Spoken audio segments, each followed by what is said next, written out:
एक चीज़ जो बहुत स्पष्ट है और वो ये कि हर एक इंसान की लाइफ में वो ट्रबल या डिफ़िकल्ट टाइम आता ही है जब उसे कोई रास्ता दिखाई नहीं देता।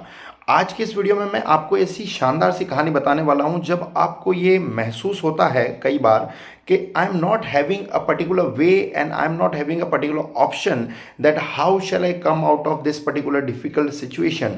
सो कहानी को एंड तक देखें। I would be speaking in Hindi and English both. Somewhere you will not be understanding this particular story, but at the same time somewhere you will be able to motivate yourself, you will be able to inspire yourself to come out of the most difficult situation of your life as well. Because कई बार ऐसा हमें महसूस होगा life में कि we are having the toughest time and I am unable to come out of this particular situation. when you feel that yes, I'm not having any option, I'm not having any particular way that how shall I bring myself out of this trouble, out of this particular jeopardy। English में एक word है jeopardy। jeopardy का मतलब होता है संकट का समय। सो उस समय में भी आप जब ऐसा कोई रास्ता नहीं ढूंढ पा रहे हैं, एक कोई ऐसा ऑप्शन या कोई ऐसा अवसर अपॉर्चुनिटी नहीं ढूंढ पा रहे हैं, जब आपको लग रहा है कि that yes how shall I come out. So keeping the hope, keeping the patience is very much necessary.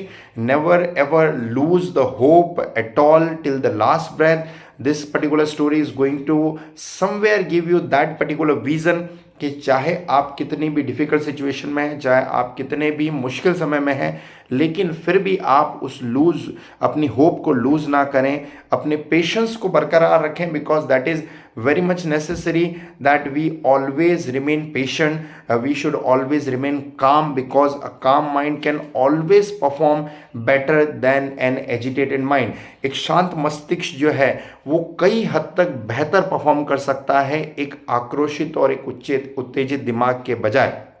So let's begin the story. Listen with the full of attention, and at the end, whatever message you get by this particular story, do let me know into the comment box.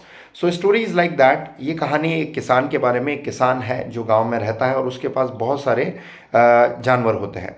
उन्हीं जानवरों में से उसके पास एक जो गधा होता है, एक डोंकी होता है, वो बहुत ही बूढ़ा होता है। एक दिन वो गधा गांव में चरते चरते दूर निकल जाता है और किसी सूखे कुएं के अंदर गिर जाता है। अब जब वो गिर जाता है और ज़ोर ज़ोर से चिल्लाने लगता है बाहर आने के लिए, तो गांव के जो लोग हैं वो उस कुएं के पास इकट्ठा हो जाते हैं।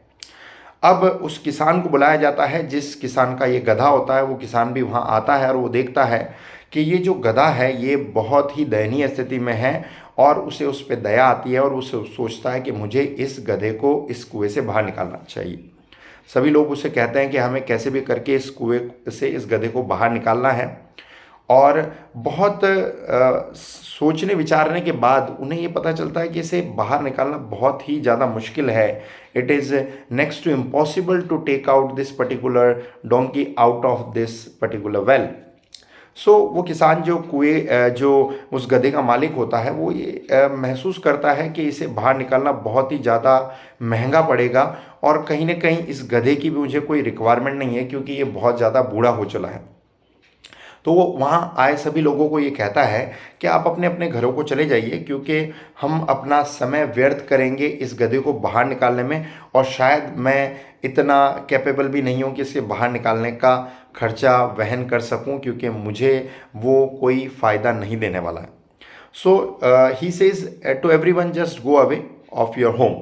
सभी लोग वहाँ से जाने लगते हैं, और जब को जो गधा होता है वो भी ये बात सुन रहा होता है कि मेरा मालिक जो है मुझे बचाने के लिए कोई प्रयास नहीं करने वाला है। इसी बीच किसान का जो एक दोस्त होता है उसे ये कहता है कि मालिक, इस गधे ने आपकी काफ़ी सालों तक सेवा की है, और आपको कहीं ना कहीं इसे ऐसे तड़प तड़प कर मरते हुए नहीं छोड़ना चाहिए। आपको कुछ प्रयास करने चाहिए, या तो फिर हमें ऐसा करना चाहिए कि इस गधे को यहीं मिट्टी डालकर दफना देना चाहिए, क्योंकि कुआं जो है वो सूखा है, और अगर हम मिट्टी डालकर इसमें दफना दें तो कहीं ना कहीं ये तड़प तड़प कर नहीं मरेगा भूख और प्यास की वजह से। गधे के मालिक को भी ये आइडिया बहुत अच्छा लगता है। उसे समझ आता है कि हाँ, ऐसे भूखा प्यासा छोड़ने के बजाय अगर हम मिट्टी डालकर इसे दफना दें तो कहीं न कहीं इसे एक आराम की मौत मिल जाएगी, इसे एक चैन की मौत मिल जाएगी। गधा ये सारी बातें सुन रहा होता है और वो भगवान से, ईश्वर से प्रार्थना करता है कि उसे कोई मदद मिले, उसे कोई न कोई रास्ता मिले। वो अपनी आशा को, अपनी उम्मीद को नहीं छोड़ता है, मन ही मन प्रार्थना कर रहा होता है कि उसे कुछ मदद मिल जाए।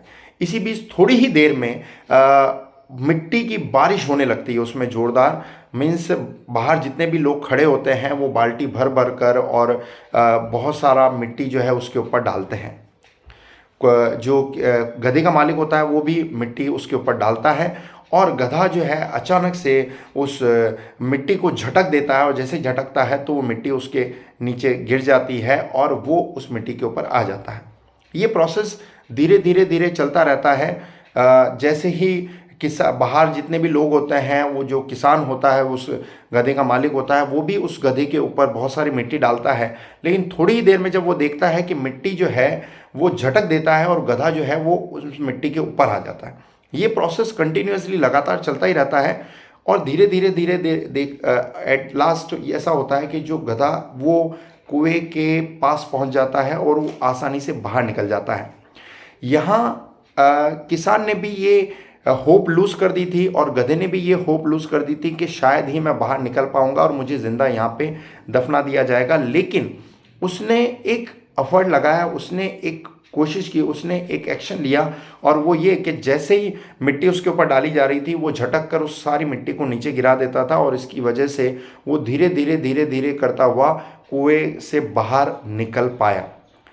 एक तरीके से देखा जाए तो यहाँ किसान भी बिल्कुल निराश हो चुका था, उसे लगा कि इसे बाहर निकालना इम्पॉसिबल है और गधा भी अपनी होप को लूज कर चुका था। लेकिन फिर भी कहीं ना कहीं एट लास्ट ये जो झटक कर उस मिट्टी को नीचे गिराने का आइडिया और एक्शन कहीं ना कहीं उसे उस मुसीबत से, उस परेशानी से, उस दुविधा से बाहर ला पाया। In our life also the same kind of situations are going to come. Means गधे ने जानबूझकर कुएं के अंदर छलांग नहीं लगाई। It means nobody calls the trouble in his or her life. कोई व्यक्ति मुसीबत को अपने पास नहीं बुलाता, अपने करीब पुकारता नहीं है कि just you should come to me. That comes without any invitation. But if any trouble is coming, means जो गधे के पास ट्रबल था कि उस कुएं के बाहर निकलना, तो उसने उस आशा को नहीं छोड़ा और अल्टीमेटली वो उस कुएं से बाहर निकल पाया। It means coming out of any trouble is possible if we want that we will never be falling into the any trouble in our life, that is next to impossible. अगर कोई व्यक्ति ऐसा सोचे कि मेरी ज़िंदगी में कोई परेशानी, कोई चैलेंज, कोई मुश्किल नहीं आएगी, तो ये तो बिल्कुल असंभव है। लेकिन यहीं पर ये ज़रूर संभव है कि आप हर एक मुश्किल से, हर एक परेशानी से, हर एक चैलेंज से बाहर आ सकते हैं if you keep yourself calm, if you keep yourself peaceful. अगर आप अपने आप को शांत रखते हैं तो आपको कोई ना कोई रास्ता, definitely some or the other option you are surely going to get, because every problem somewhere has a hidden particular reason, a hidden particular solution. You have to just keep yourself composed, calm over there to come out of that problem, because इस कहानी से आप कहीं ना कहीं एक छोटी सी सीख, एक छोटी सी शिक्षा ये ज़रूर ले सकते हैं कि हम जो भी प्रॉब्लम लाइफ में फेस करते हैं उस पर्टिकुलर प्रॉब्लम में हम अपने आप को काम, कंपोज रखकर किस प्रकार से अपने आप को बाहर ला सकते हैं, because all the troubles are going to somewhere make us stronger, a better player in the life. I believe इस कहानी के माध्यम से मैं एक बहुत अच्छा मैसेज आपको दे पाया हूँगा। अगर कहानी अच्छी लगी है तो फैमिली मेम्बर्स और फ्रेंड्स को ज़रूर शेयर करें और चैनल पर नए हैं तो सब्सक्राइब करें ताकि और भी ऐसी यूज़फुल वीडियोज़ देख पाएँ। Ultimately thanks for watching.